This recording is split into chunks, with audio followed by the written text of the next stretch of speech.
اور بیوی اپنی طرف سے فیصلہ کرنے والا بھیجے، جو صلح کا معاملہ طے پا جائے آپس میں صلح کر لیں۔ تو آپ نے کہا بتاؤ میاں بیوی کا جھگڑا ہو جائے تو صلح کر لینی چاہیے، تو اگر مسلمانوں کی جماعتوں کا آپس میں جھگڑا ہو جائے ان کے درمیان صلح نہیں کرنی چاہیے؟ تو اگر ان کے درمیان رب تعالیٰ کہتا ہے کہ میاں بیوی ایک ایک بندہ بھیجے صلح کروانے کے لیے، اگر وہ اللہ سے جائز ہو سکتا ہے تو اگر مسلمانوں کے درمیان صلح کروانے کے لیے اپنا اپنا بندہ بھیج لے وہ کیسے شرک ہو جائے گا؟ آپ نے یہ بیان کیا۔ اسی طرح دوسرے دو اعتراضوں کے بھی آپ نے جواب دیے قرآن و حدیث سے، تو فوراً وہ کلمہ پڑھ کے 2000 بندے توبہ کر گئے، 4000 پھر بھی نہ مانے، پھر قتل ہوئے۔ تو یہ خارجی تھے، قرآن پاک کی غلط تشریح کر رہے تھے۔ دوسرا آپ کے سامنے اسی سے پیش کرتا ہوں، یہ مسلم شریف کی روایت ہے۔ ایک تابعی بزرگ ہے، ان کا نام ہے یزید الفقیر، نام ان کا ہے۔ آپ کہتے ہیں یہ مسلم شریف کی روایت ہے اور کتاب الایمان ہے، اور کہ یزید الفقیر کہتے ہیں قد شغفنی رأی من رأی الخوارج، میں بھی خارجیوں جیسی رائے رکھنے لگ پڑا تھا، یعنی میں خارجی بن گیا۔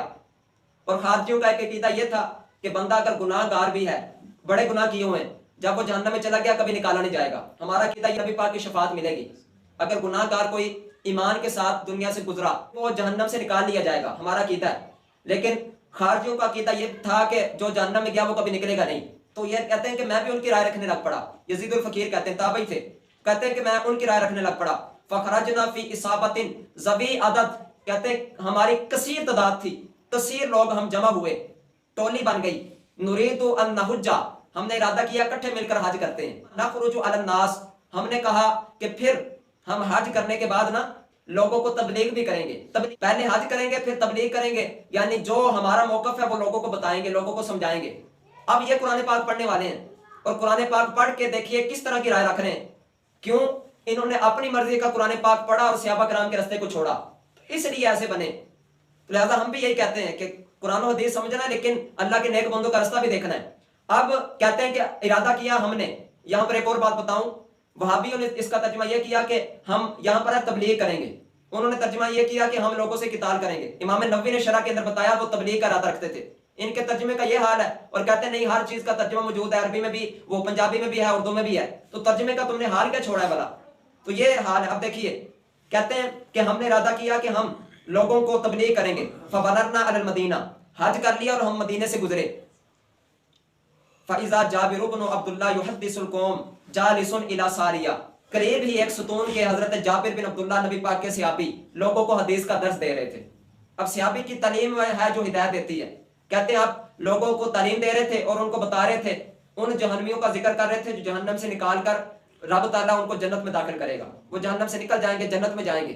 بات بھی ان کی چلی جو ان کے خلاف ہے، وہ درس دے رہے تھے۔ جب میں نے یہ سنا تو اب یہ صحابی سے کس طرح کی گفتگو کرنے لگ پڑے ہیں، سنو۔ کہتے ہیں قلت لہ یا صاحب رسول اللہ صلی اللہ علیہ وسلم، میں نے کہا اے نبی پاک کے صحابی، ما ھذا الذی تحدثون، یہ تم لوگوں کو کیا بتانا شروع کر رہے ہو، یہ کیا کہہ رہے ہو کہ جہنمی جہنم سے نکل جائیں گے؟ یعنی صحابی سے اڑی، ان کا رستہ چھوڑا جائے پھر اسی طرح کی ہوتا ہے۔ تو جب یہ بات کی تو کہتے ہیں واللہ یقول انک من تدخل النار فقد اخزیتہ، تم کہہ رہے ہو کہ جہنم سے لوگ نکل آئیں گے، جبکہ اللہ تعالیٰ فرماتا ہے۔ اب دیکھیے صحابی کے سامنے قرآن پاک کی آیتیں سنا رہے ہیں، جس صحابی نے نبی پاک علیہ السلام کی بارگاہ سے قرآن سکھا ہے، اس کے سامنے ایک خارجی ان کو تبلیغ کرنے لگ پڑا ہے اور آیت سکھا رہا ہے کہ قرآن پاک میں اللہ کہتا ہے کہ جس کو اللہ نے جہنم میں داخل کیا وہ تو ذلیل ہو گیا۔ اور ایک دوسری آیت میں پڑھی سے اللہ تعالیٰ فرماتا ہے کلما ارادوا یخرجوا منها اعیدوا فیہا، کہ جہنمی جب ارادہ کریں گے کہ ان کو وہ نکلیں تو رب تعالیٰ ان کو دوبارہ لٹا دے گا۔ یعنی یہ تبلیغ کرنا چاہیے کہ رب تعالیٰ تو جہنمیوں کو جہنم سے نکلنے نہیں دے گا اور تم تعلیم دے رہے ہو کہ جہنمی نکل آئیں گے بہت سارے، یہ کس طرح کی بات ہے؟ تو حضرت جابر نے فرمایا کہ نہیں نکلیں گے۔ کس طرح؟ آپ نے فرمایا اتقرأ القرآن، حضرت جابر فرمانے لگے کیا تم قرآن پاک پڑھتے ہو، قرآن پاک تمہیں آتا ہے؟ قلت نعم، یزید الفقیر کہتے ہیں میں نے کہا ہاں۔ قال فهل سمعت بمقام محمد صلی اللہ علیہ وسلم، کہنے لگے تم نے پھر نبی پاک علیہ السلام کے مقام محمود کے بارے میں سنا نہیں ہے جو قرآن پاک میں ذکر ہے؟ یعنی الذی یبعث اللہ فیہ، یعنی جس میں نبی پاک علیہ السلام کو بلند مقام عطا کیا جائے گا، جس میں شفاعت کریں گے، تم نے سنا نہیں؟ انہوں نے کہا تو میں نے کہا ہاں۔ تو کہتے ہیں اس کے بعد آپ نے پوری تفصیل سنائی اس کی اور نبی پاک علیہ السلام کا فرمان سارا سنا دیا۔ جب سارا سنایا تو میں اپنے ساتھیوں کے پاس آیا اور میں نے کہا کہ یار تم سنو تو صحیح، بنا یہ شیخ بھی جھوٹ بول سکتے ہیں، ان کا چہرہ تو دیکھو، یعنی اتنے پر نور چہرے والے مسجد نبوی کے اندر نبی پاک علیہ السلام کے نام پر کیسے جھوٹ بول سکتے ہیں؟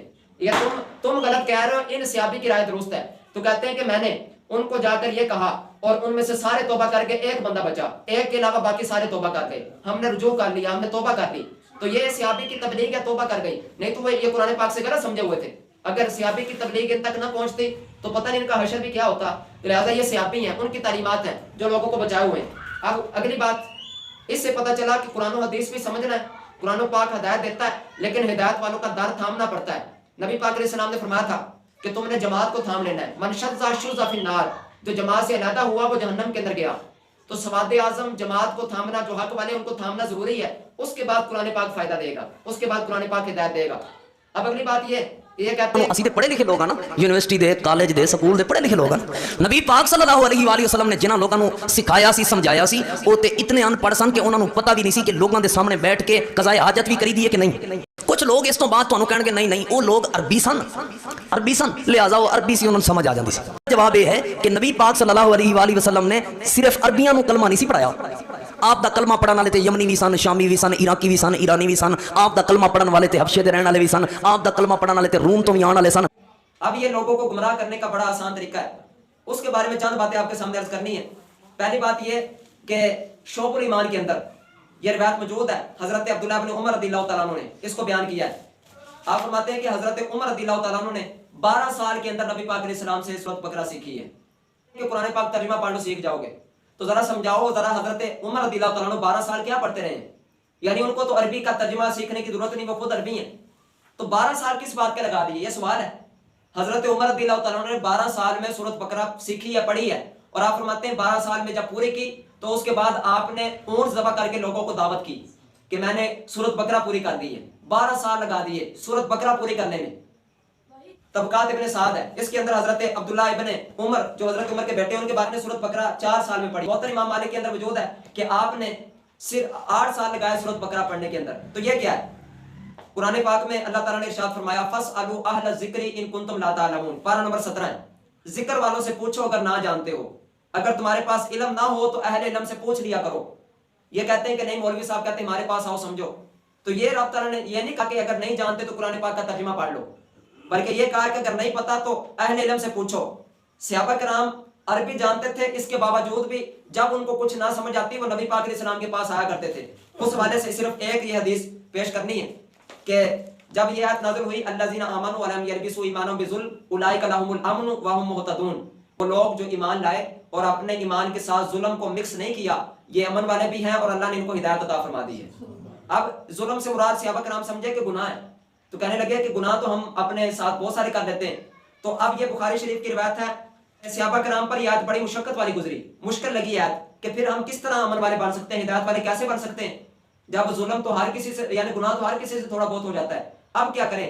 وہ نبی پاک علیہ السلام کے پاس پہنچ گئے اور کہنے لگے کہ یا رسول اللہ قرآن پاک میں تو یہ ہے، تو کون ہے جو اپنی جان پر ظلم نہیں کرتا، کون ہے جو گناہ نہیں کرتا؟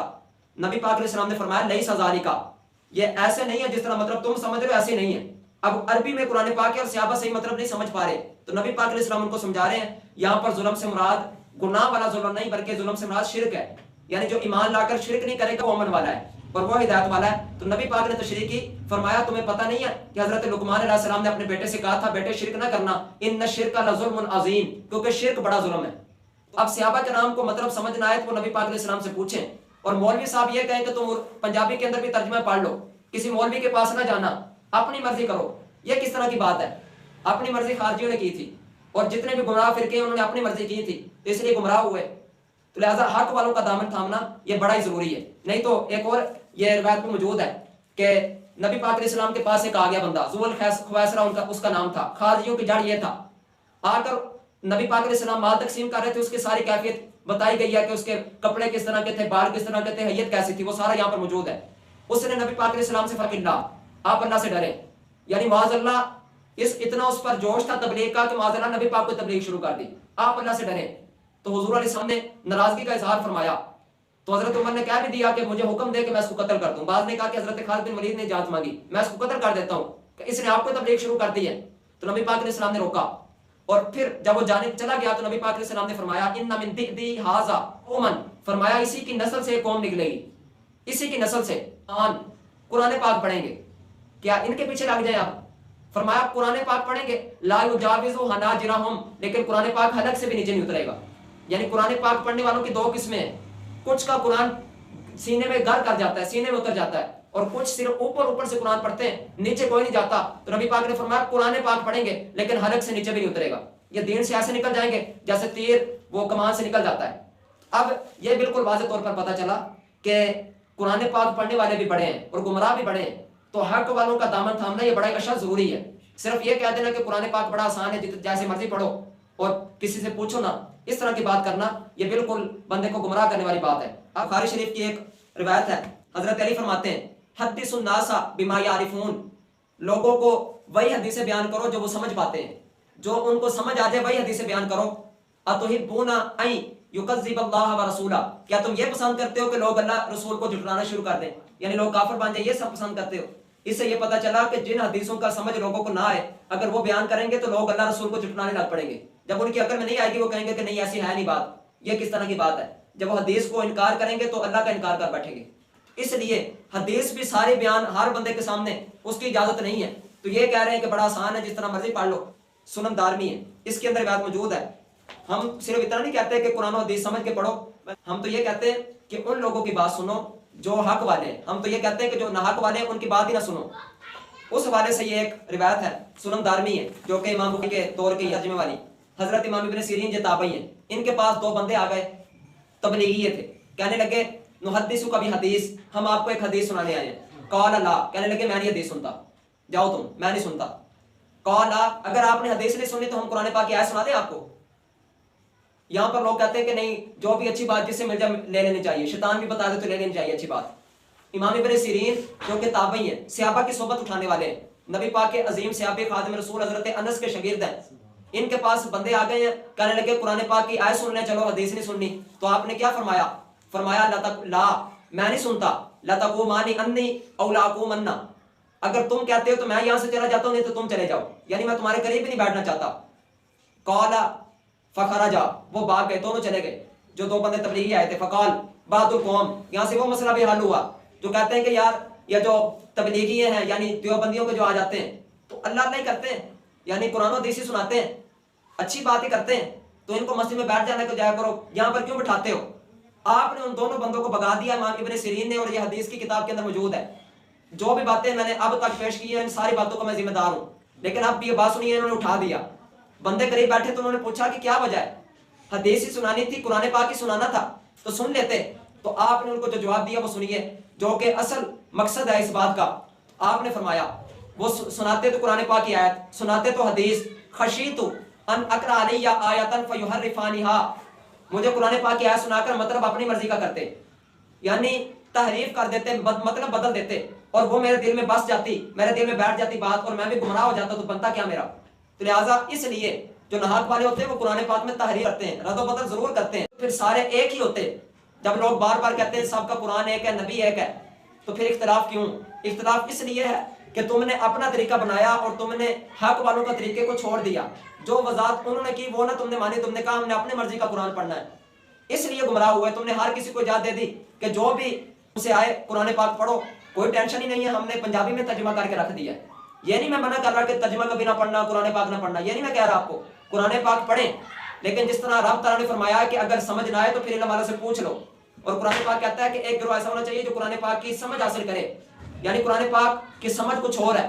یہ جو اس نے بات کی کہ ہر طرح کے بندے آتے ہیں ان کو قرآن پاک پڑھا دیا جاتا ہے, یہ نبی پاک کا موضوع تھا. نبی پاک جانتے تھے کس لیے کے لیے کون سی تعلیم ہے, وہ ساری حدیث موجود ہے کہ جو آتے تھے نبی پاک علیہ السلام ان کو گہری جو باتیں وہ نہیں سکھاتے تھے, ان کو قرآن و حدیث اس طرح سکھاتے تھے کہ بتاتے تھے نماز پڑھنی ہے, روزہ رکھنا ہے, حج کرنا ہے, بس اس طرح کی چند باتیں بتاتے تھے, گہری باتیں نہیں ان کو بتایا کرتے تھے عقیدے کی. تو یہ کہتے ہیں کہ نہیں ہر چیز ہی تم قرآن پاک سے پڑھو, اپنی مرضی کی پڑھو, کسی سے پوچھو نہ. تو یہ اپنی مرضی کا, اس لیے ان کے ہر کوئی اپنا اپنا مطلب بیان کر رہے ہوتے ہیں. آخر میں نمونہ بھی آپ کے سامنے پیش کر دوں, یعنی یہ اجازت دیتے ہیں کہ جو مرضی ترجمہ کر لے, تو پھر اپنی مرضی کی جو تشریح کرتے ہیں وہ آپ کے سامنے ایک کلپ ان کا سناتا ہوں. اپنے ہی چینل پر, سلفیز والوں نے اپنے ہی چینل پر یہ ابھی 5-6 دن پہلے یہ اپلوڈ کیا ہے. وَإِلَىٰ مَدْيَنَ أَخَاهُمْ شُعَيْبًا, اساں مدین دی طرف انہاں دے بھائی شعیب علیہ السلام نو بھیجے ہے. اللہ نے نا نبیاں نو انہاں دیاں قوماں دا بھائی آکھے ہے, ایمان والا بھائی آکھے ہے نبیاں نو. فرمایا کہ ایسا انہاں دے بھائی شعیب علیہ السلام نو بھیجے ہے, انہاں دے بھائی ہود علیہ السلام نو بھیجے ہے, انہاں دے بھائی میں جناب صالح علیہ السلام نو بھیجے ہے. اب دیکھ لیا آپ نے, یہ ہے ان کا لوگوں کو اجازت دینا کہ تم اپنی مرضی کی بات. پنجابی کے اندر بھی ترجمہ موجود ہے, ٹینشن ہی کوئی نہیں ہے, تو پڑھو اپنی مرضی کرو. تے اج قرآن پاک دا ترجمہ پنجابی وچ بھی موجود ہے اور اردو وچ بھی موجود ہے, انگلش وچ بھی موجود ہے. ہر قسمی زبان اور ہر قسم دے لہجے وچ نبی پاک دیاں حدیثاں دا ترجمہ اور قرآن پاک دا ترجمہ بالکل موجود ہے. لہٰذا اے بات کرنا کہ نبی پاک دیاں حدیثاں تے قرآن تانوں سمجھ نہیں آنا, ساڈے ال آؤ, اے لوگاں نوں گمراہی وچ دھکیلن والی بات ہے.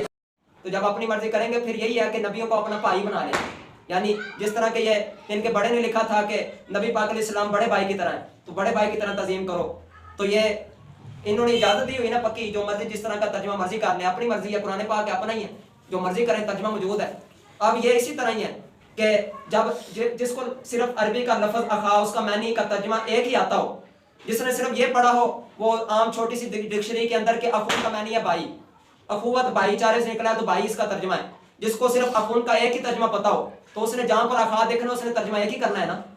جس نے عربی پڑھی ہوگی تھوڑا سا سمجھا ہوگا وہی جانے گا نا کہ اخون کس کس معنی کے لیے استعمال ہوتا ہے, اور نبی کی شان کے مطابق بھائی والا ترجمہ بنتا بھی ہے کہ نہیں, اور یہاں پر بھی بنتا ہے کہ نہیں, پھر ہی معاملہ بنے گا نا. لیکن اپنی مرضی کی ہے. اب سب سے پہلے میں آپ کے سامنے عرض کروں, قرآن پاک میں کئی جگہ موجود ہے وائلا, جس طرح اس نے بھی پڑھا وائلا عاد اخاہم ہودا, عاد کی طرف ان کے ہم قوم ہود علیہ السلام کو بھیجا.